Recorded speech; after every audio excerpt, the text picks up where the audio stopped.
My channel. అత్తయ్య, ఈరోజు సంక్రాంతికి పక్కింటి వాళ్ళు వస్తున్నారు అత్తయ్య.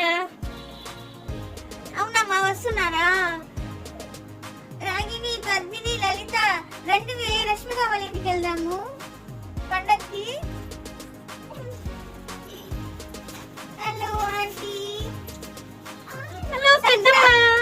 సంక్రాంతి శుభాకాంక్షలు మీకు అందరికి. ఇషికా, నీ డ్రెస్ బాగుంది, ఎక్కడ తీసుకున్నావు? హలో అండి, సంక్రాంతి సెలబ్రేషన్ ఎలా ఉంది? అందరి బట్టలు బాగున్నాయా? చూడండి, అందరు చుట్టాలు వచ్చారు. అందరికి సంక్రాంతి శుభాకాంక్షలు. మా ఫెస్టివల్ వీడియోలు చూడండి. Like, share, subscribe, comment please. Bye.